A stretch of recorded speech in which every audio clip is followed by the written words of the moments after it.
Buenos días. Yo les quiero decir que ustedes son privilegiados teniendo un curso como este y con organizadores como el doctor O'Brien, la doctora Ortega, que en realidad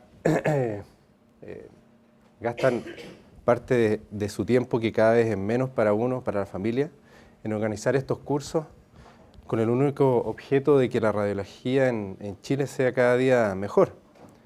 Así que yo les aseguro que ustedes son de los becados privilegiados. Yo me acuerdo cuando estaba haciendo la beca, creo que en el tercer año empezó esta idea de hacer un curso de educación continua, curso que habitualmente también se agradece mucho, incluso los radiólogos generales.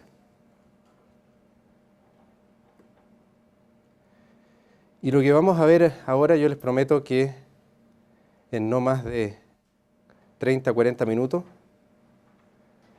vamos a ver lo esencial en cuanto a los tumores óseos.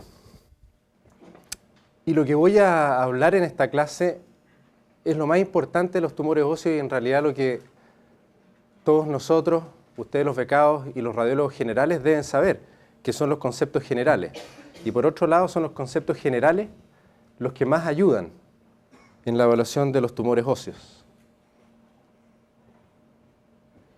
Y probablemente ustedes se sienten frente a una radiografía con un tumor óseo como yo me siento frente a este escáner de alta resolución, donde mis amigos que se dedican al tórax hablan de una serie de signos raros del árbol en brote, del árbol podado, del árbol con fruta.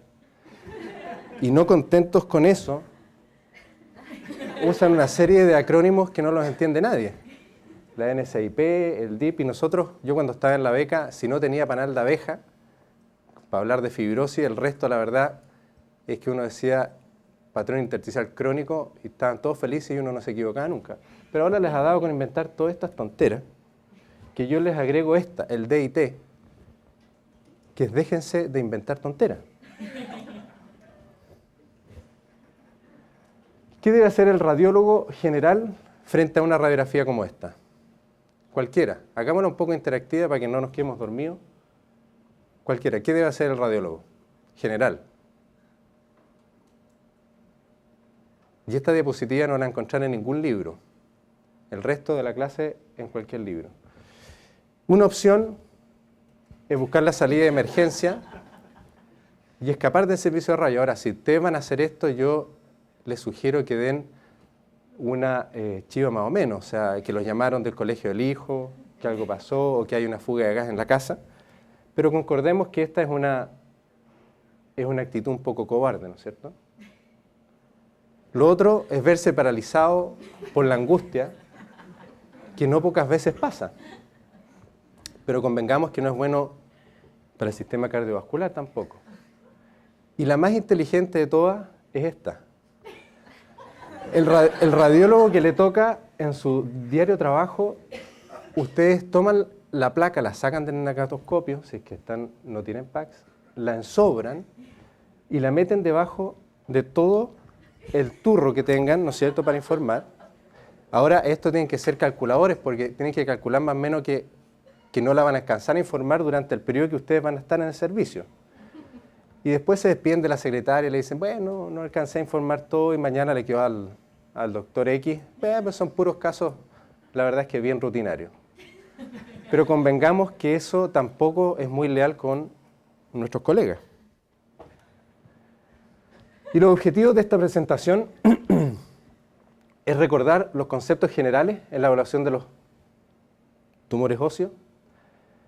Y son los conceptos generales, los que yo les decía, los más importantes en la evaluación de los tumores óseos. La radiografía simple es la herramienta más útil para definir la actividad biológica del tumor y la que permite acercarse con mayor certeza a un diagnóstico histológico. Si a mí me dicen, doctor, tengo radiografía, resonancia magnética, scintigrafía y todo lo que a ustedes se les ocurran, ¿qué prefiere usted para ver qué tipo de tumor es? Sin ninguna duda que la radiografía simple es la que ustedes siempre deben elegir.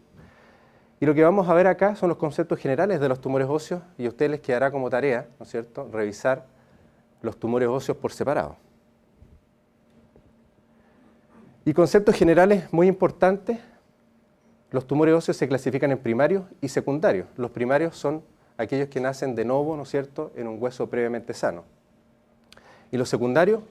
¿Cuáles son los secundarios? Las metástasis. ¿Qué otros tumores pueden ser secundarios? ¿Las metástasis nomás? Aquellos tumores que nacen de huesos enfermos, por ejemplo, aquellos degeneraciones sarcomatosas de enfermedad de Payet, también son tumores secundarios, o aquellos tumores que nacen en huesos irradiados, que también se consideran como tumores secundarios. De los tumores óseos malignos, el 70% son metástasis y el 30% son primarios. Por lo tanto, ya tenemos un dato importante, ¿no es cierto? Porque ustedes se ven frente a una radiografía donde ven una lesión ósea, sobre todo en un paciente de más de 50 años, si dicen metástasis, y sobre todo si hay un primario conocido, ¿no es cierto?, nos vamos a equivocar bastante poco. Las metástasis más frecuentes, como ustedes ya probablemente saben, hacia los huesos, son en la mama, en la mujer, próstata, en el hombre, pulmón, riñones y tiroides. Estos abarcan aproximadamente el 85% de las metástasis óseas, de ahí vienen. Y de los tumores primarios, lejos son más frecuentes los benignos. Y si a esto le agregamos lesiones consideradas como pseudotumorales, esto con mayor razón, ¿no es cierto?, aumenta la frecuencia de los tumores primarios de origen benigno. De los tumores óseos benignos, estos son los 4 que abarcan más o menos el 80%, por lo tanto, habría que ser el faraón de los giles para estudiarse en detalle los 25 tumores primarios benignos, ¿no es cierto? Así que lo que hay que hacer es estudiarse bien esto. Y los tumores óseos malignos primarios, estos abarcan aproximadamente el 90%. Por lo tanto, si quisiéramos ahondar un poco en los tumores óseos primarios malignos, son estos los que le tenemos que hincar el diente.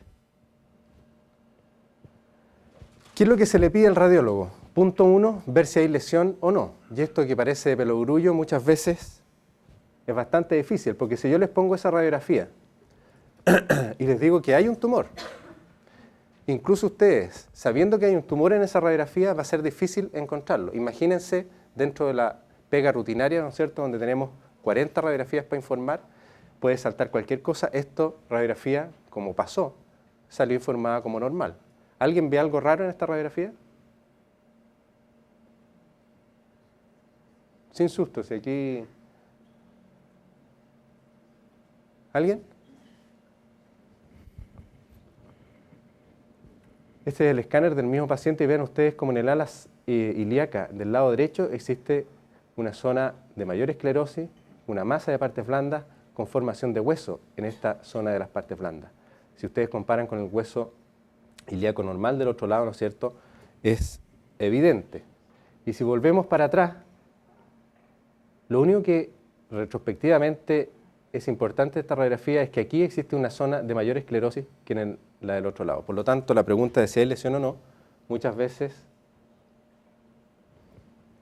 va a ser difícil, como en esta radiografía.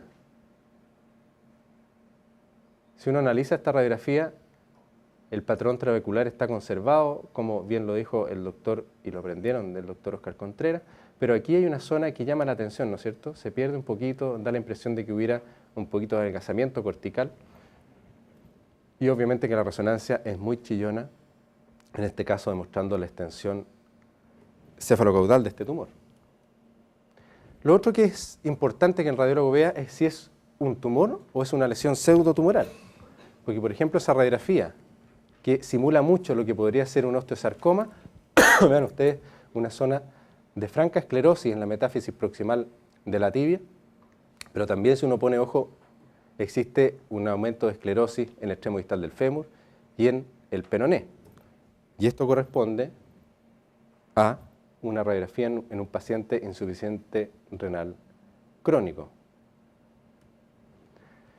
Y lo otro, que esto sí que es importante porque aunque ustedes no sean radiólogos especialistas en osteoarticular, el informe de un tumor óseo debe llegar a esta conclusión. ¿Es una lesión desde el punto de vista radiológico agresiva o no agresiva? Las lesiones agresivas habitualmente son malignas y las lesiones de aspecto radiológico no agresivas habitualmente son benignas. Y digo habitualmente, ¿por qué? Porque hay lesiones que se comportan radiológicamente como agresivas y son benignas, y hay lesiones que se comportan radiológicamente como no agresivas y son malignas. Por lo tanto, el término que uno como radiólogo debe usar, ¿no es cierto?, en el informe es si es una lesión agresiva o no agresiva desde el punto de vista radiológico. Estos son los antecedentes más importantes para evaluar un tumor óseo, y esto nunca debe faltar. La edad, debemos saber de qué edad estamos hablando, porque como veremos, hay tumores que tienen predilección por ciertas edades, cuál es el hueso comprometido y la localización en el hueso, que también lo vamos a ver un poquito con más detalle más adelante. Localización en cuanto a si es una lesión central, periférica, o bien en el sentido longitudinal del hueso, está en la epífisis, está en la metáfisis o está en la diáfisis. Y esto es tan importante que si a nosotros nos dicen, incluso sin ver la radiografía, que tenemos un paciente de 70 años con un tumor en la vértebra, ¿qué puede ser? Metástasis, ¿qué más? Mieloma, ¿no es cierto? Y eso, con esas dos posibilidades, con alta probabilidad le vamos a apuntar. Por lo tanto, es para recalcar de que esto es muy importante. Por otro lado, si nos cuentan que hay una radiografía de un niño de 12 años que tiene una lesión tumoral en el húmero y que compromete su epífisis, ¿en qué vamos a pensar? ¿Ah? ¿Condroma? Condroblastoma, ¿no es cierto? Y si decimos condroblastoma, nos vamos a equivocar bien poco, porque los diagnósticos diferenciales de una lesión epifisiaria en un niño con el esqueleto inmaduro, el condroblastoma es lejos el tumor más frecuente. Y después, todo lo que vamos a ver con más detalle enseguida, que ya es desde el punto de vista radiológico, el margen de la lesión, la presencia o no de matriz cálcica, la reacción perióstica y las masas de partes blandas asociadas. Y yo les decía que es muy importante saber la edad, porque como ustedes ven en esta tabla, tumores benignos y tumores malignos, dependiendo del grupo etario, ¿no es cierto?, van a ser más frecuentes que otros. Y salta a la vista que en los pacientes entre los 10 y los 20 años existe la gran mayoría de los tumores, y esto probablemente está dado porque en esta edad el crecimiento del esqueleto es el más rápido de todos los grupos etarios, y eso induciría a la formación de más tumores. Seguimos con los grupos etarios y ustedes se dan cuenta que entre los 20 y los 40 años el tumor primario maligno más frecuente es el condrosarcoma, y eso es un dato bien importante, porque si ustedes ven un paciente con un tumor primario de aspecto agresivo en una radiografía, en un paciente entre los 30 y los 40 años, la posibilidad de un condrosarcoma es muy alta. Y obviamente lo que conversábamos, en 40 y más, aumenta la posibilidad de tener metástasis, mieloma y también, ¿no es cierto?, como único tumor primario, aparte del mieloma, el condrosarcoma. Y estas tablas ustedes las encuentran en todos los libros de radiología musculoesquelética. Y esto, sin ninguna duda, que es lo más importante que ustedes deben saber. Cuando decimos que una lesión desde el punto de vista radiológico es no agresiva, cuando los contornos son bien definidos, vale decir, es fácil delimitar la lesión. La lesión ustedes ven claramente que parte aquí, llega aquí y los límites son bien definidos. Ausencia de destrucción cortical, aunque aquella puede estar adelgazada. La reacción perióstica es de tipo madura y de aspecto no agresiva, que lo vamos a ver después, y la ausencia de masa de partes blandas asociadas. ¿Y cuándo decimos que es una lesión agresiva? Obviamente cuando los contornos son mal definidos y cuando va a ser difícil definir los límites y por ende va a ser difícil detectar la lesión. Mientras ustedes más difícil sea detectar la lesión en la radiografía simple, más posibilidades es que se trate de una lesión de tipo agresiva. La destrucción de la cortical, la reacción perióstica de aspecto agresiva y obviamente si existe una masa de partes blandas asociada a la lesión ósea, la posibilidad de una lesión agresiva y por lo tanto una lesión maligna es alta. Y con todos estos datos, el radiólogo puede decir o englobar o tomar esta lesión y llevarla a alguno de estos bloques que vamos a ver. Puede ser una lesión benigna, que los gringos llaman leave me alone, ¿no es cierto?, déjenme tranquila, que no requiere mayor estudio y nos olvidamos de ella. Ejemplo típico de esto es el defecto fibroso cortical de los niños, porque si ustedes ven esta radiografía, el asunto para ahí, ¿no es cierto? Tenemos una lesión ubicada en la cortical, de contorno esclerótico en un esqueleto inmaduro, habitualmente de localización metafisiaria, y esto es un defecto fibroso cortical benigno, y la radiografía tiene tanta especificidad y sensibilidad como la histología. Y este paciente se acaba el problema con solamente la radiografía. Yo he visto pacientes con estas lesiones que no tienen ninguna importancia, operados, ¿no es cierto?, biopsiados, y alguno de ellos que me tocó pelear con una radióloga, con una cirujana infantil, que casi lo sacamos del pabellón. ¿Por qué? Por no consultar con el radiólogo. Podemos llegar a la conclusión, por otro lado, que la lesión casi con certeza es benigna y que puede ser controlada sin mayor estudio, para decir sin estudio histológico. Ejemplos típicos de esto son los fibromas no osificantes, que en realidad histológicamente es lo mismo que un defecto fibroso cortical de mayor tamaño, y ejemplo clásico, la displasia fibrosa, como en este caso ustedes ven una radiografía de parrilla costal y vemos dos costillas que están insufladas, sin embargo los contornos de la costilla son bien definidos. La lesión benigna más frecuente de la costilla es la displasia fibrosa, y esto con toda seguridad es una displasia fibrosa, y podemos tranquilizar al médico tratante y a la paciente y decirle que lo único que hay que hacer aquí, siempre y cuando obviamente no haya alguna otra condición que haga sospechar algo más, lo que debe hacerse es controlar solamente con radiografía. Por otro lado, podemos llegar a la conclusión que tenemos una lesión indeterminada, no sabemos muy bien qué es lo que es, y que requerirá más estudio o biopsia, puesto que se nos puede estar pasando una lesión maligna. Y por otro lado, podemos tener este escenario, una lesión francamente agresiva, con toda probabilidad maligna, que requerirá estudio preoperatorio y estudio histológico. Dentro del arsenal de imágenes, decíamos que la radiografía simple es la que más ayuda para tratar de hacer un diagnóstico diferencial y para tratar de ver la actividad biológica del tumor. ¿Qué es lo que quiere decir actividad biológica? En definitiva, si la lesión es de aspecto agresiva o no agresiva. La tomografía computada va a permitir, mejor que la radiografía simple, evaluar el compromiso cortical, y algunas veces cuando la matriz cálcica que produce el tumor es tenue, va a ayudar mejor que la radiografía simple a ello. Y la resonancia magnética, sin ninguna duda que es el examen de elección para tapificar un tumor óseo, porque verá muy bien la extensión intramedular en sentido cefalocaudal, la extensión a las partes blandas, el compromiso no articular, que es súper importante para el cirujano, y el compromiso o no de las estructuras neurovasculares principales.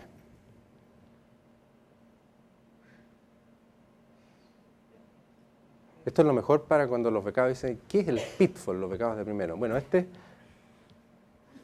¿cierto? No sabe bien qué es lo que está pasando a la enfermera, y la verdad es que la realidad era otra de la que ella se imaginaba.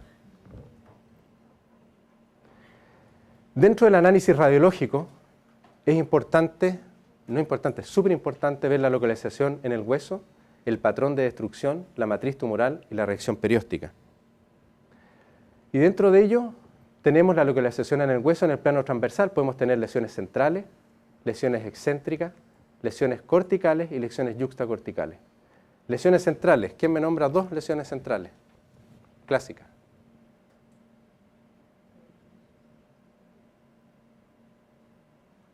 Los del desarrollo, que son los que conozco, ahí los veo.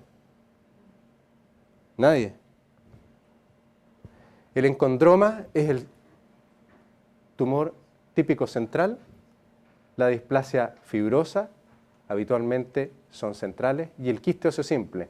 Estos son los tres lesiones clásicamente que se presentan como lesiones de tipo centrales. Lesiones clásicamente excéntricas, tumor de células gigantes, típicamente lesión excéntrica, vale decir, está situada, crece más hacia uno de los contornos y no de igual forma como la lesión central. El osteosarcoma, típicamente el osteosarcoma es una lesión excéntrica, y el fibroma condromixoide. ¿Cuáles están situados en la cortical? Típicamente fibroma no osificante, como vimos en la radiografía de ese niñito previamente, y el osteoma osteoide, que aunque puede presentarse en otras localizaciones, la ubicación cortical es la más frecuente.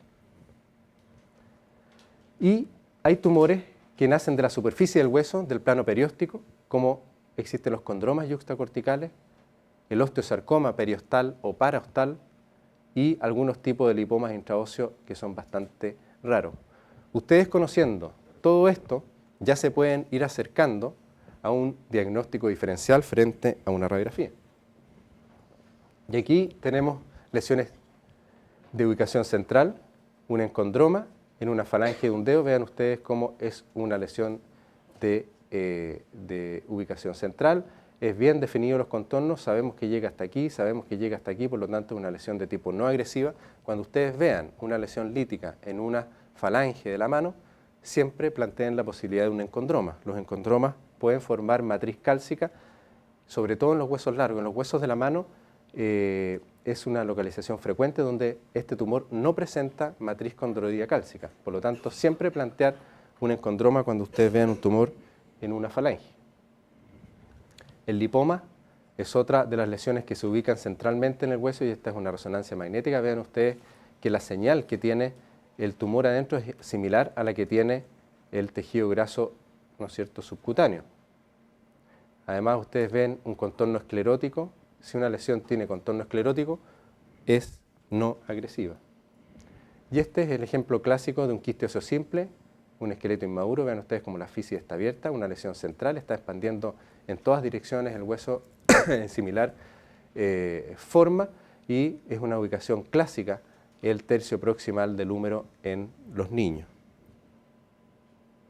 La displasia fibrosa, vean ustedes cómo hay zonas de engrosamiento, de ensanchamiento y ubicación central, displasia fibrosa entonces.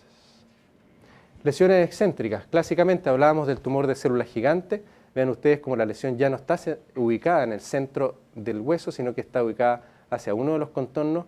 Tumor de células gigantes, característicamente para plantearlo, dos cosas: tumor excéntrico, ausencia de contornos escleróticos, aunque pueden ser bien definidos, ausencia de contorno esclerótico, y lo otro que es súper característico de estos tumores que cuando se diagnostican están comprometiendo hasta casi la cortical subarticular. Eso es bien clásico de los tumores de células gigantes.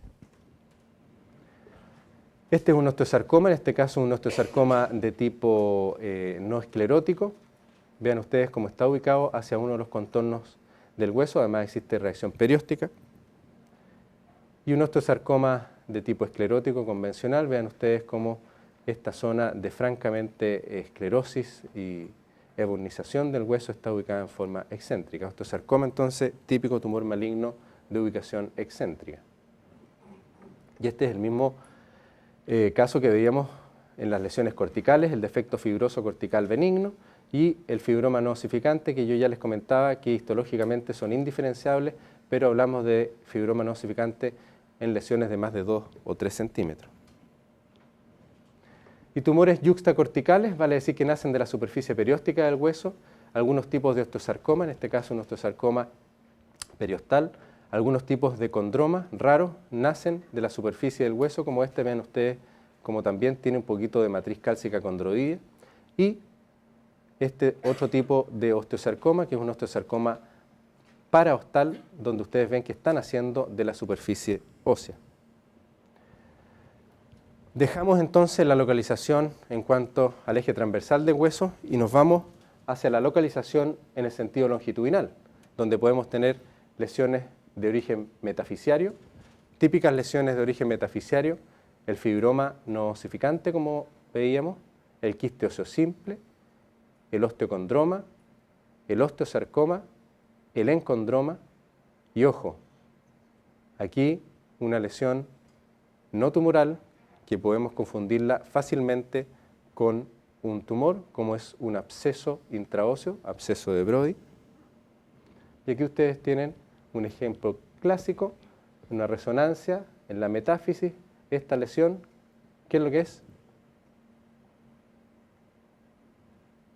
Metafisiaria y central. Ya tenemos dos cosas que nos pueden orientar. Encondroma, ¿no es cierto? Además, típicamente los encondromas están contornos lobulados. Las lesiones principalmente de origen diafisiario, sarcoma de Ewing, en niños sobre todo, quiste óseo simple, osteoblastoma y displasia fibrosa. Aquí ustedes tienen una radiografía de pierna donde en el peroné se ve una alteración de la estructura que es mal definida, no podríamos decir claramente hasta dónde llega el tumor, está aparentemente con una masa ya de partes blandas, diagnóstico, Ewing, sarcoma de Ewing. Hay que tener ojo porque la osteomielitis es uno de los diagnósticos diferenciales de sarcoma de Ewing, y en los niños los sarcomas de Ewing se pueden presentar con leucocitosis y fiebre más encima. Por lo tanto, siempre tener ojo el diagnóstico diferencial entre osteomielitis y sarcoma de Ewing. Y las lesiones fundamentalmente epificiarias las separamos en los adultos y en los niños. En los adultos, condrosarcoma de células claras, metástasis, aunque son poco frecuentes las metástasis a nivel epificiario si nosotros tenemos un primario. Sobre todo si es un primario que le gusta irse al hueso y tenemos una lesión epificiaria, siempre plantear la posibilidad de metástasis. Lipomas, raro. Gangliones, que son lesiones pseudotumorales, que nacen, ¿no es cierto?, de la cortical articular, y tumor de células gigantes, que aunque aparentemente todavía no se ponen de acuerdo, pero aparentemente el tumor de células gigantes nace en la metáfisis, pero al momento del diagnóstico casi siempre está comprometiendo fundamentalmente la epífisis. Y en los niños lo que conversamos, el condroblastoma, siempre pensar en condroblastoma, diagnóstico diferencial, absceso epificiario, osteomielitis, y el granuloma eosinófilo, que puede tener en forma rara presentación epificiaria. Y aquí lo que comentábamos en delante, cuando decíamos que había un niño de 12 años con una lesión epificiaria, ven ustedes que es un niño porque tiene todavía los cartílagos de crecimiento abiertos, y esta lesión en la epífisis que correspondió a un condroblastoma. Dentro de los patrones de destrucción, y esto es algo que creó el doctor Donald Resnick, y en su libro lo pueden encontrar, ¿no es cierto? Él clasifica que los patrones de destrucción del hueso de una lesión tumoral o pseudotumoral puede ser de tipo geográfico, apolillado o permeativo. Y obviamente el grado de agresividad va aumentando del 1 al 3, vale decir, una lesión de tipo geográfica casi con certeza va a corresponder a una lesión benigna, y en estas dos ya podemos estar enfrente a una lesión de más índice de agresividad. El patrón geográfico es el menos agresivo. Lo que está indicando es que es una lesión de lento crecimiento y le está dando tiempo al hueso que reaccione y vaya tratando de encapsular la lesión. Los márgenes son bien definidos y algunas veces escleróticos. Y aquí tenemos algunos ejemplos, como un fibroma no osificante de contorno esclerótico, por lo tanto lesión no agresiva, y este encondroma que era el mismo que veíamos en la diapositiva anterior. ¿Quiénes presentan este patrón geográfico? La mayoría de los tumores benignos, y ojo, algunas metástasis y el mieloma pueden verse con este patrón geográfico no agresivo. Y aquí ustedes tienen una radiografía de cráneo con una lesión muy bien definida, no de contorno esclerótico, pero con lesiones muy bien definidas, por lo tanto un patrón geográfico de aspecto radiológico, ¿no es cierto?, no agresivo, que corresponde a mieloma, ¿no es cierto? El patrón apolillado, ya estamos frente a una lesión más agresiva que la geográfica, los márgenes son menos definidos, y las lesiones que característicamente se caracterizan por este patrón son el linfoma, sarcoma de Ewing, el fibrosarcoma, la histiocytosis X y la osteomielitis. Entonces volvemos a tener una lesión benigna que se comporta con un patrón de destrucción de tipo agresivo. Y aquí ustedes ven esta lesión en el fémur distal, donde los contornos ya no son tan bien definidos, ¿no es cierto? Sin embargo, somos capaces de ver bastante bien la lesión, y esto corresponde a un linfoma. Y en el otro caso, el mismo que veíamos anteriormente, correspondiente a un sarcoma de Ewing. Y el permeativo, es el patrón más agresivo. Y aquí es donde vamos a tener problemas para ver la lesión, vale decir, se nos puede pasar por alto. Lo que está indicando es que una lesión de un índice de crecimiento muy rápido, le está dando muy poco tiempo a defenderse al hueso, se caracteriza por tener pobre definición de los contornos, va a ser difícil de ver o muchas veces va a ser imperceptible, como las lesiones que vimos en la introducción de esta presentación. ¿Quiénes se presentan característicamente bajo esta forma? Sarcoma de Ewing, el linfoma y, ojo, la osteomielitis. En este caso, un sarcoma de Ewing, vean ustedes que es una lesión que se identifica porque está un poquito más radiolúcido el hueso. Sin embargo, el escáner muestra una reacción perióstica agresiva y ya una masa de partes blandas asociada. Y aquí, lo que decíamos, otra lesión que es bastante difícil de ver, ¿no es cierto? Sin embargo, la resonancia magnética muestra dónde está la lesión y esto correspondía a un linfoma en un paciente en edad adulta. Yo les decía que algunos tumores producen matriz cálcica que nos permite acercarnos al diagnóstico diferencial. Y los tipos de matriz cálcica pueden ser de tipo condroidia, con formación de anillos, de flóculos, de salpicados, se ven calcificaciones irregulares, chiquititas, como en este caso. Un encondroma, que a diferencia de los que habíamos visto antes, tiene estas calcificaciones adentro que corresponden a matriz de tipo condroidia, encondroma. O en este caso, donde también existe una matriz cálcica irregular, también de aspecto condroidia, ambos correspondientes a un encondroma. La matriz ósea es bastante más densa, es uniforme y es como formación de hueso muy esclerótico, habitualmente presente en el osteosarcoma y en el osteoma. Y aquí ustedes tienen la matriz ósea en este osteosarcoma clásico y en este osteosarcoma de ubicación en un cuerpo vertebral. Vean cómo se presenta como una vértebra en marfil. El osteosarcoma de presentación en la columna es raro. Y el otro patrón o matriz tumoral es el vidrio esmerilado, que característicamente está presente en la displasia fibrosa. Ven ustedes como aquí hay un ensanchamiento de la diáfisis del radio y no es radiolúcido, sino que da la impresión, ¿no es cierto?, como si fuera vidrio esmerilado.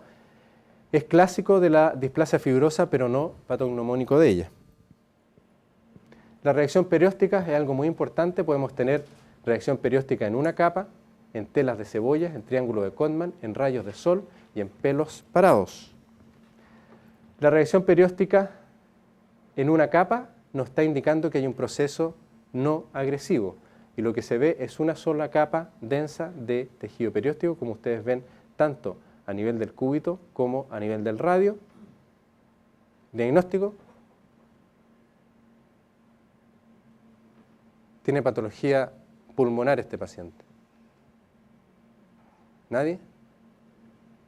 La osteoartropatía hipertrófica, ¿la conocen? No se sabe muy bien por qué se produce, habitualmente relacionadas con lesiones de pulmón, de tórax, tumorales o no tumorales, y lo que se ven son estas reacciones periósticas de aspecto no agresiva. En tela de cebolla ya nos está indicando que hay que tener cuidado porque se van formando láminas de hueso perióstico, láminas finas, y esto ya nos está hablando de un tumor, de una lesión agresiva. Típicamente sarcoma de Ewing y osteosarcoma. Ven ustedes en este sarcoma de Ewing donde ya no es una sola capa, sino que hay varias capas de reacción perióstica, lesión de aspecto agresiva. La reacción perióstica en pelos parados es bien clásica del sarcoma de Ewing y se ven estas estructuras lineares perpendiculares al eje longitudinal del hueso, como lo muestra este dedo pulgar en un niño. Ven ustedes como el cartílago de crecimiento está abierto, masa de partes blandas, diagnóstico de sarcoma de Ewing. Triángulo de Kottmann, típicamente agresivo, osteosarcoma y, de nuevo, ¿no es cierto?, la osteomielitis, que se presenta como una lesión de tipo agresiva. Y aquí ustedes ven este levantamiento que forma este triángulo de Kottmann, ¿no es cierto?, que nos está hablando que la lesión ósea ya ha penetrado todo el espesor de la cortical y el hueso perióstico está tratando un poquito de defenderse.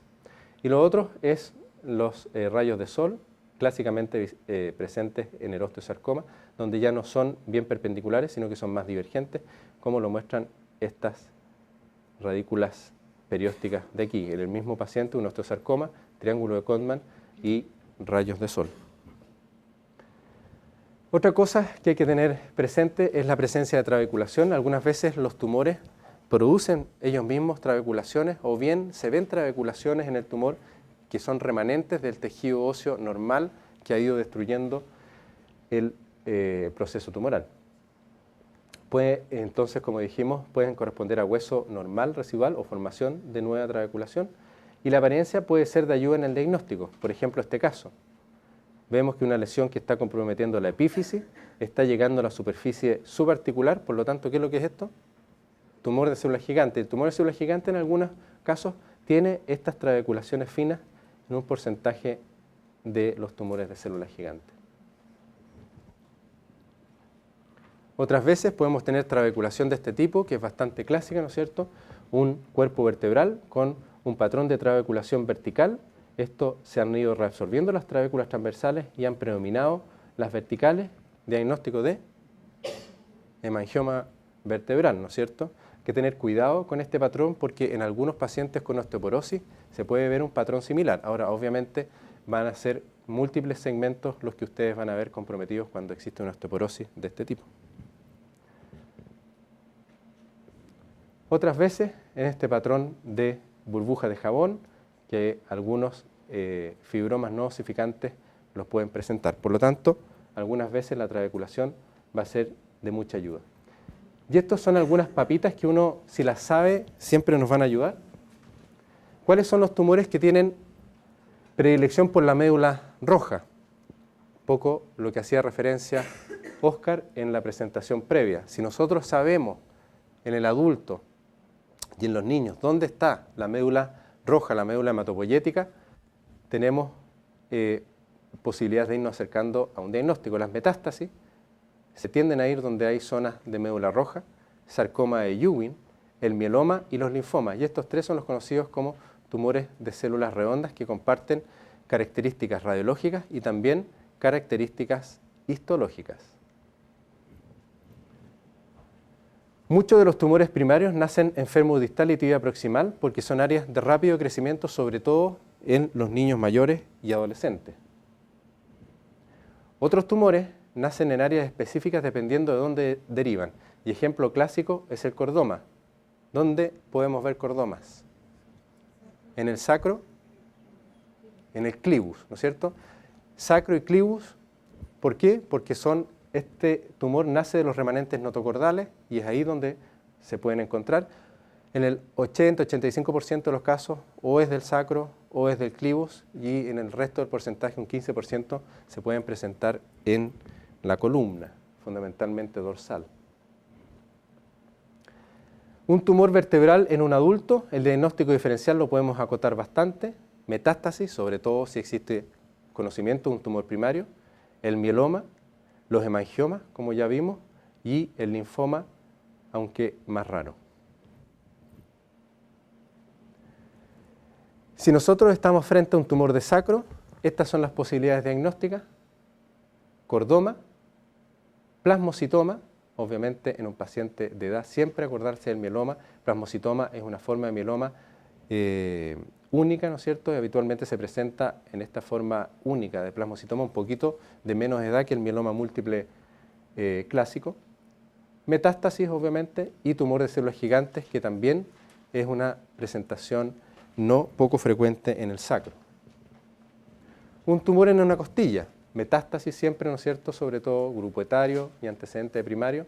La displasia fibrosa, como yo les comentaba, la displasia fibrosa es el tumor primario benigno más frecuente de la costilla, encondromas y también algunos osteocondromas. Cuando estamos frente a un tumor en la falange distal de una mano, el diagnóstico diferencial, tumor glómico, quiste de inclusión epidérmica y también, que falta acá, el encondroma, aunque es más raro en la falange distal, siempre acordarse de estos tres. El tumor glómico, habitualmente, en su gran mayoría, son tumores que nacen en las partes blandas y que van erosionando el hueso y se va metiéndose al hueso en forma secundaria. Característicamente estos tumores son de origen neurovascular y tienen una sensibilidad, un dolor exquisito que el paciente se queja, e incluso con el roce con la ropa, por ejemplo. Y el quiste de inclusión epidérmica, que siempre existe un antecedente traumático más o menos importante, típico, un martillazo en el dedo y después de varios meses el paciente consulta por un aumento de volumen, radiografía, lesión ósea, corresponden a tejido epidérmico que se ha incluido y va creciendo y va erosionando el hueso. Entonces siempre acordarse de estas dos entidades que clínicamente son diferenciables por la presencia de dolor exquisito en el tumor glómico. Existen algunos tumores, nadie sabe por qué, que tienen preferencia por algunos huesos especiales. Y el caso de la tibia es bien clásico, porque en la tibia el adamantinoma y el fibroma osificante, también conocido como displasia osteofibrosa, en la gran mayoría de los casos nacen en la tibia. Por lo tanto, siempre cuando tenemos un tumor en la tibia, acordarse de estos que tienen predilección por ella, adamantinoma y fibroma osificante. Estas dos entidades, en conjunto con la displasia fibrosa, también comparten histológicamente características y también desde el punto de vista radiológico. La tipificación, y aquí vamos a ver qué es lo que más sirve: la extensión intramedular, sin ninguna duda que la resonancia magnética; la extensión hacia las partes blandas, sin ninguna duda que la resonancia magnética; el compromiso cortical, la tomografía computada es más fácil de ver que la resonancia magnética; compromiso de estructuras neurovasculares, resonancia; compromiso articular, resonancia. Vale decir, para etapificación, siempre resonancia magnética. Y esto es, siempre hay que mantenerse digno, pase lo que pase. Y para terminar, vamos a analizar algunos casos.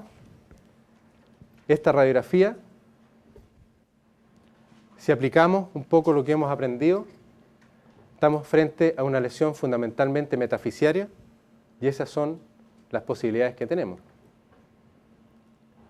Estamos frente a una lesión cuya matriz es ósea, porque hay hueso de Burnio, y tiene reacción perióstica, ¿no es cierto?, de tipo agresiva en rayos de sol. ¿Qué es lo que todo coincide? Osteosarcoma, ¿no es cierto?, clásicamente. Por lo tanto, si uno es capaz de aplicar todos los conocimientos generales, nos vamos siempre a acercar a un diagnóstico diferencial, a pesar de que no sepamos los detalles del osteosarcoma propiamente tal.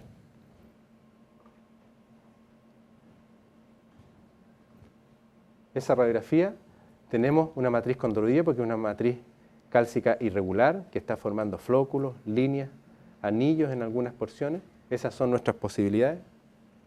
Y es una lesión agresiva o no agresiva.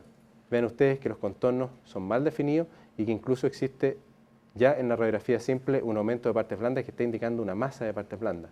Por lo tanto, vamos a decir que es una lesión agresiva y descartamos el condroma, el condroblastoma, obviamente condroblastoma en la epífisis, descartamos el osteocondroma y nos quedamos con el condrosarcoma, en este caso un condrosarcoma periférico, que puede ser la degeneración sarcomatosa de un osteocondroma o bien nacer primariamente como un condrosarcoma periférico.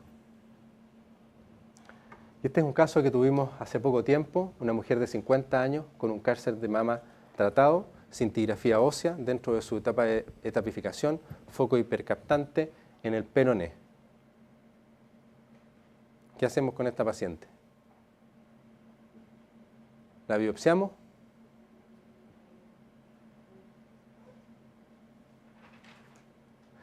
Estamos frente a una lesión diaficiaria, estamos frente a una lesión central y estamos frente a un patrón como de vidrio esmerilado, ¿no es cierto? Por lo tanto, displasia fibrosa.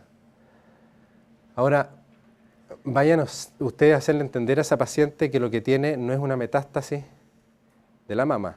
Los radiólogos queríamos solamente controlarla, pero la verdad es que fue más la angustia de la paciente y la angustia del traumatólogo. Fue a biopsia y se confirmó que se trataba de una displasia fibrosa. ¿Dónde está el tumor? ¿Dónde? Ahí se ve una imagen un poquito de menor radiolucidez, ¿no es cierto? Más radiolúcida, digamos. Difícil definirla, podría ser un quiste subcondral, ¿no es cierto? Si tenemos presencia de una artrosis, esto pudiese ser perfectamente un quiste degenerativo. Resonancia magnética, ¿qué es lo que es? Blanco, negro. En resonancia, cuando uno no sabe mucho, compara. Es blanco como esto, ¿qué es eso? Grasa. Es negro, ¿cómo es eso? Grasa. Por lo tanto, lipoma. Algunas veces la resonancia, aunque yo les dije que no era lo mejor para un diagnóstico diferencial, algunas veces puede ayudar, ¿no es cierto?, por las características de la señal. Lipoma.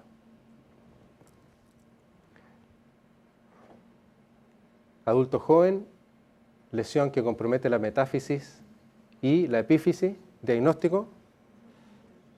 ¿Ah? Tumor de células gigantes. ¿Por qué? Porque está comprometiendo casi la superficie subarticular. Escáner. ¿Qué es lo que es esto? Son niveles líquido-líquido. Y existen algunas lesiones tumorales que clásicamente presentan niveles líquido-líquido. Una de ellas es el tumor de células gigantes, la otra clásica es el quiste óseo aneurismático y otra es el osteosarcoma telangiectásico. Esas son las tres más clásicas. Ahora es inespecífico que muchas otras pueden tenerlos, pero esas tres son las que clásicamente pueden presentar estos niveles líquido-líquido. Tumor de células gigantes, entonces. Y aquí tiene un paciente de 18 años. ¿Esta es una lesión agresiva o no agresiva? Es muy agresiva, ¿no es cierto? Tiene lo que podría ser reacción perióstica, tiene una gran masa que compromete el radio y esto, una gran masa de partes blandas asociadas. ¿Diagnóstico? ¿Ah? Sarcoma, sarcoma de Ewing, serían buenas posibilidades. Esa es la radiografía de rodilla. Diagnóstico. La radiografía de rodilla, vean ustedes cómo hay ensanchamiento del túnel intercondilio. Da la impresión de que las epífisis son desproporcionadamente grandes en relación a las diáfisis. Ven como huesos cabezones. Hemofilia, ¿no es cierto? Entonces esto es un pseudotumor hemofílico. Obviamente que el antecedente nos va a ayudar, pero estamos frente a una lesión agresiva de origen benigno.